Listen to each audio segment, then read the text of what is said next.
नमस्कार प्रेक्षकांनो, लग्नानंतर होईलच प्रेमच्या आजच्या भागात आपण पाहणार आहोत. ती रूममध्ये आल्यानंतर सगळा रूम बघते, तिला खूप आवडतो. समोर जाऊन तिची वेणी व्यवस्थित करते, टिकली व्यवस्थित करते. तिचे नखरे बघून जीवा नंदिनी दोघंही खुश होतात. नंदिनी विचारते, आवडली तुला रूम? तर जुई सांगते, एकदम भारी रूम आहे तुमची, मला खूप आवडली. त्याच वेळेला तिचं लक्ष घुंगरूजवळ जातं. ती पटकन उचलते. जीवा त्याच वेळेला बोलतो, ग थांब. जुई पटकन ती घुंगरू खाली ठेवते. काका माफ करा, परत हात नाही लावणार हा. नंदिनी जीवावरच ओरडते, अहो घाबरली ना ती, असं का ओरडलात तिच्यावर? बाळा तसं काही नाही हां, तुला घुंगरू आवडत असतील तर तू घालू शकते. आणि हे जिच्यासाठी आणले ना, तिला यायला खूप वेळ आहे अजून. तर जीवा जवळ येतो, अगं बाळा, या काकाला कळतच नाही लहान मुलांशी कसं बोलायचं ते, म्हणून पटकन बोललं गेलं माझ्याकडनं. पण राग मानू नकोस हां, माफ करशील मला? तुला घुंगरू बांधायचे ना, चल मी बांधून देतो.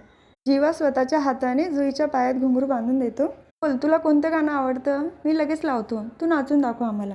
घुंगराच्या तालावर पैंजण किणकिण वाजलं या गाण्यावर जुई डान्स करते. खरंच प्रेक्षकांना जुईने खूपच छान डान्स केलेला आहे.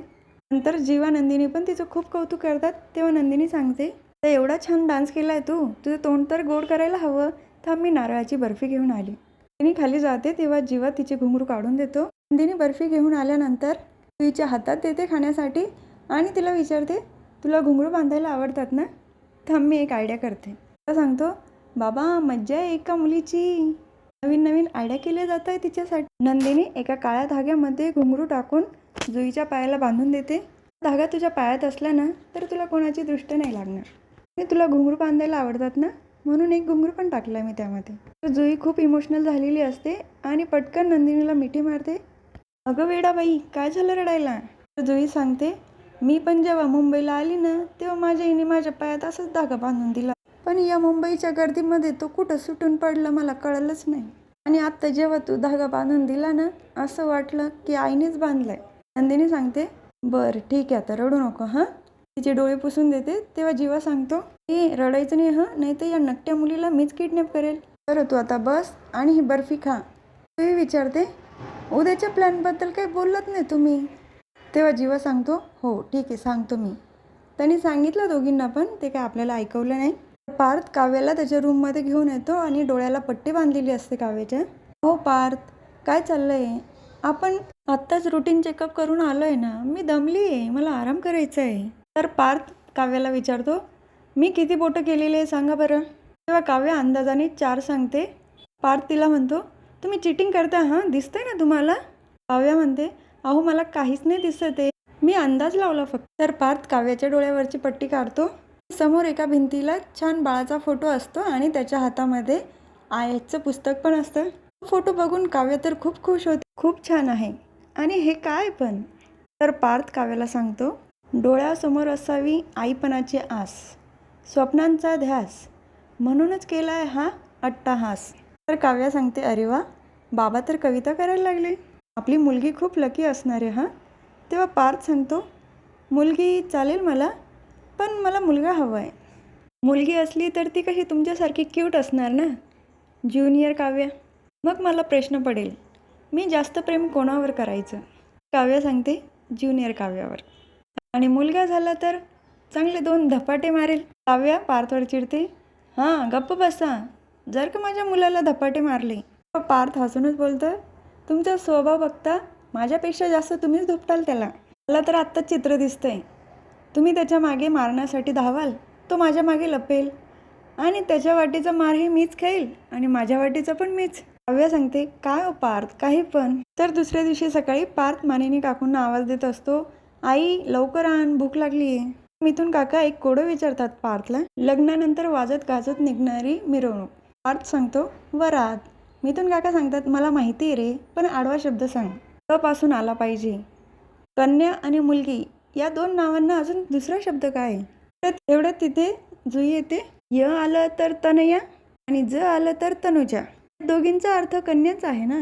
पार्थ आणि मिथून काका दोघेही तिचं कौतुक करतात. जीवा नंदिनी पण येतात. तेव्हा मालिनी काकू विचारतात, अरे वा जुई, तयार होऊन आलीस पण, बस सँडविच खाशील? तेव्हा जुईला कळत नाही सँडविच नेमकं काय. नंदिनी तिला सांगते, तू वडापाव खातेस ना, तर ब्रेडमध्ये फक्त भाजी भरलेली असते. तिच्या हातानेच जुईला खाऊ घालते. मानिनी काकू विचारतात, एवढ्या लवकर तयार होऊन कुठे निघाल? तर जुई पटकन बोलते, ती बाई आहे ना खूप लपाड आहे, आम्हाला मिळून आहे ना तिला पकडायचं आहे. नंदिनी पटकन सँडविच तिच्या तोंडात घालते. आम्हाला उशीर होतोय, आम्ही निघतो लगेच. जीवा, नंदिनी आणि जुई तिघं पण पटकन उठतात आणि तिथून निघून जातात. तर कॅफेमध्ये विजय, वसू आत्या आणि तिघंही आलेले असतात. तेव्हा विजय ऑर्डर करतो रम्यासाठी सिनेमन कॉफी.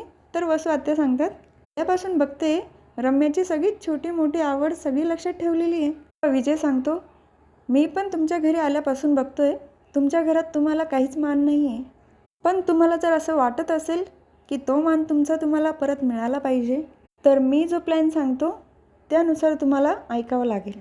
रम्या विचारते, नेमकं मनात काय तुझ्या विजय? विजय तो प्लॅन सांगतो तो काय आपल्याला ऐकवला नाही आहे.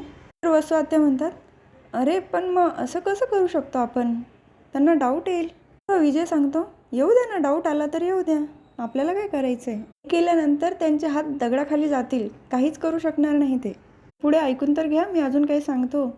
तो परत त्याचा पुढचा प्लॅन सांगतो, तोही आपल्याला ऐकवला नाही. नंतर रम्या आणि वसू आत्या दोघेही तयार होतात. तर दुसरीकडे नंदिनी, जीवा, जुई, इन्स्पेक्टर, रेखाताई सगळे जमलेले असतात. तर त्या विचारतात, नेमकं काय करावं लागेल, प्लॅन काय तुम्ही सांगाल? जीवा सांगतो, तुम्ही जुईची आई बनून ममताई आणा घरामध्ये तिला सोडायचं. रेखाताई विचारतात, पण काही गडबड तर होणार नाही ना? तर जुई सांगते, नाही ग आई, काही गडबड होणार नाही. तर रेखाताईला हसू येतं. आई? जुई म्हणते, आता आपल्याला आई आणि मुलीचा रोल करायचा आहे ना, मग मी माझ्या रोलमध्ये घुसली आहे. तू काळजी करू नको, मी सगळं व्यवस्थित करेल. नंदिनीला पण सांगते, ते दिवशी बघ वसू आत्यापासून तू मला वाचवलं होतं ना, आज पण तसं काही झालं ना, तू नक्की वाचवायला येशील.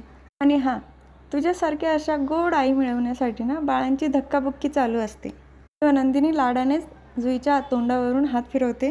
तर जीवा, तिथे इन्स्पेक्टर असतात, त्यांना विचारतो, मी तुम्हाला GPS आणायला सांगितलं होतं, आणलं? ते इन्स्पेक्टर वॉच काढून देतात. विचारते, हे काय आहे? तेव्हा नंदिनी सांगते, GPS घड्याळ आहे, तू जिथे जाशील ना तुझं लोकेशन आम्हालाही या मोबाईलवर दिसत राहील. तर जुई सांगते, किती छान, सगळ्या मुलांच्या हातामध्ये असं घड्याळ दिलं घालून तर मुलं हरवणारच नाही. तेव्हा इन्स्पेक्टर सांगतात, आता खूप उशीर होतोय, निघायला हवं. तिघंही तिथून निघतात. तर नंदिनी सांगते, मी जुईचा जीव धोक्यात तर नाही ना टाकत आहे, पण कालच तिच्या पायाला काळा धागा बांधला, नजर नको लागायला, आणि आपण त्याच जाळ्यात तिला अडकवतोय. तर हा भाग इथेच संपतो. पुढील भागात बघायला मिळतं की रम्याला ठेच लागलेली असते, तिथं सोप्यावर बसते. तेव्हा काव्या तिला सांगते, जीवनात आणि जेवणात ठेचा महत्त्वाचा असतोच. तर रम्या तिला सांगते, फार सुचते ना बोलायला? तेव्हा काव्या सांगते, सुचणारच, तुझा खरा चेहरा माझ्यासमोर आला आहे ना, आता मी काही तुला सुखाने जगू देणार नाही. दुसरीकडे जीवा आणि नंदिनीने त्या अत्तरवाल्या वयस्कर बाईला बघितलेलं असतं. नंदिनी सांगते, लहान मुलांच्या जीवाशी खेळते, येऊ दे तिला इकडे, सोडणार नाही तिला. इथेच संपतो. उद्या पुन्हा भेटूया. लग्नानंतर होईलच प्रेमच्या पुढच्या व्हिडिओमध्ये. तोपर्यंत माझ्या व्हिडिओला लाईक, शेअर, सबस्क्राईब करा, बेल आयकॉन दाबायला विसरू नका. आणि महत्त्वाचं म्हणजे स्वतःची काळजी घ्या.